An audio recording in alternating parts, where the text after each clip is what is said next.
آمنوا بمثل ما آمنتم به فقد اهتدوا.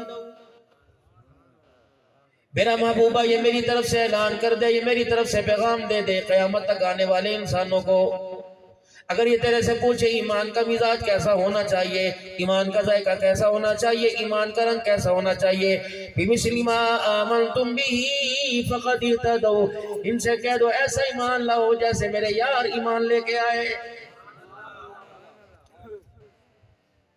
ایمان تو آپ بھی لے کے آئے، میں بھی لے کے آئے، آپ کے میرے اماں ابا لے کے آئے، بہن بھائی لے کے آئے، لیکن صحابہ کے ایمان کے تذکرے اللہ کے قرآن میں کیوں بیان کیے گئے؟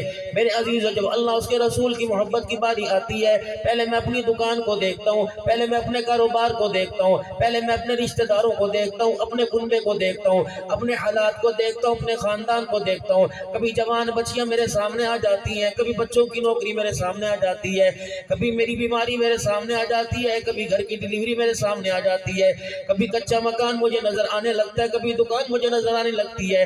آپ کے اور صحابہ کے ہمارے ایمان اور صحابہ کے ایمان میں ہی فرق تھا. میرے عزیزو، جب آواز لگے ہمیں مکان نظر آتا ہے، جب آواز لگا کرتی تھی صحابہ کو آمنہ کا لال نظر آتا تھا. اتنا فرق ہے. اگر کوئی بندہ سخاوت کرتا ہے، اگر بندہ کوئی اللہ کے راستے میں دیتا ہے، اگلا بندہ بچ جائے اسے شاباشی دینے کے، اگلا بندہ بچ جائے اسے میرے عزیزو اسے پیشیٹ کرنے کے، اگلا بندہ اس کو اور اس کے دل جوئی کرنے کے، بلکہ کہے گا یار اتنا بھی نہیں کیا کرتے، یار ذرا تھوڑا سوچ سمجھ لیا کر، آنے والے وقتوں کے اندر پتہ نہیں کیا حالات ہے، آنے والے وقتوں کے اندر پتہ نہیں کیا حالات ہے، آنے والے وقتوں کے اندر پتہ نہیں کیا مزاج بنے گا. یار تو بے وقوفی والی باتیں کرتا ہے، بچوں والی باتیں کرتا ہے. اللہ جل شانہ نے فرمایا دے، لیکن اتنا تو نہ دے کہ تیرے بچے یتیم ہو جائیں، تیرے بچے فقیر ہو جائیں. اللہ اکبر. یا تو بے وقوف ہے. یہی بات تو وہ لوگ کہا کرتے تھے جن کو مالک کائنات نے منہ توڑ جواب دیا، وَإِذَا قِيلَ لَهُمْ آمِنُوا كَمَا آمَنَ النَّاسِ قَالُوا أَنُؤْمِنُ كَمَا آمَنَ السُّفَهَاءُ. کہا کرتے تھے تن کے کپڑوں کا سودا کر دیا، مال اولاد کا سودا کر دیا، جان قربان کر دی، کنبے برادری قربان کر دیے. انہوں نے کچھ نہ دیکھا بلکہ آپ نہ اپنا حال نہ دیکھا کہ ایسے لوگ عقل مند نہیں ہوا کرتے، ایسے لوگ بے وقوف ہوا کرتے ہیں. رب العالمین نے جب دیکھا نبی کے غلاموں کو بے وقوف کہا جا رہا ہے، مالک کائنات نے قرآن پاک میں ڈانٹ دیا، الا انہم هم السفہاء. او لوگو، میرے نبی کے یاروں کو بے وقوف نہ کو. ان کے بڑھتے ہوئے محبت اور ایمان کو دیکھ کر تم جلتے ہو، تمہارے سے بڑا کائنات کے اندر بے وقوف کوئی نہیں.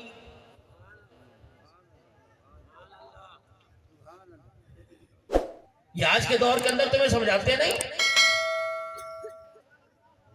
کوئی مسجد بنانے کا مشورہ کرے گا، کہے گا تو نے دین کا ٹھیکہ اٹھا رکھا ہے. کوئی اپنے بچوں کو حافظ قرآن بنانے کا کسی سے مشورہ کرے گا، کہے گا یار سارے بنائے گا ایک آدھا بنا دے. زندہ دل ہونے کا اور بحیثیت مسلمان ہونے کا دینی اداروں کے ساتھ ہمیشہ مظاہرہ فرمایا کریں، اچھائی کا، بھلائی کا، تعاون کا، دعاؤں کا، وفاؤں کا، عطاؤں کا، وکالت کا. اگر مدارس دینیہ پر کسی محفل کے اندر، دنیاوی محفل میں، نجی محفل میں ان مدارس پر کوئی تنقید کی انگلی اٹھائے تو آپ دفاع کیا کریں، آپ سر ہلا کے ان کی ہاں میں ہاں نہ ملایا کریں. چلو ان بد نصیبوں کو مدارس دینیہ سے کچھ نہ ملا، آپ کو تو اللہ نے بہت کچھ دیا ہے. حافظ آپ کی نسلوں میں، قاری آپ کی نسلوں میں، ولی آپ کی نسلوں میں، قاری آپ کی نسلوں میں، عالمہ آپ کی نسلوں میں، حافظہ آپ کی نسلوں میں. تو کتنی ساری اللہ کی نعمتیں ہیں جو مدارس دینیہ کی برکت سے. ایمان اور تقوی آپ کی نسلوں میں، پرہیزگاری آپ کی نسلوں میں، خدا خوفی آپ کی نسلوں میں، خشیت الہی آپ کی نسلوں میں، محبت اللہ سے، اللہ کا ڈر آپ کی نسلوں میں. تو کتنا کچھ. تو اس کے بدلے ہم آپ سے صرف دعا ہی چاہتے ہیں کہ آپ دعا فرما دیا. باقی کوئی کسی سے زبردستی نہیں لے سکتا. زبردستی تو کیا کسی سے آرام سے بھی نہیں لے سکتا. اگر آپ میری ذات کے لیے دیں تو پھر میں آپ کی منتیں کروں. اگر آپ اللہ کی محبت کے لیے دیں تو پھر وہ مالک ہے، بے نیاز ہے. اگر اس کی مرضی کے بغیر دینی مجالس میں، اس کے پروگرام میں، اس کے دین کی محفلوں میں کوئی آ نہیں سکتا تو اس کی اجازت کے بغیر کوئی اپنی جیب میں ہاتھ بھی نہیں ڈال سکتا. وہ بے نیاز ہو، زمین آسمان کا مالک ہو، سورج چاند اور ستاروں اور ان کی روشنی اس کے قبضے کے اندر ہو. ہر چیز پر اس کی قدرت کا امر ہو، ہر چیز کو جیسے چاہے وہ کر کے رکھ دے، وہ کیا ہمارے پیسوں کا بھی آپ سوچیں تو صحیح، 1000 روپیہ 2000 روپیہ 500 روپیہ 10 روپیہ ہمارے پیسوں کا محتاج،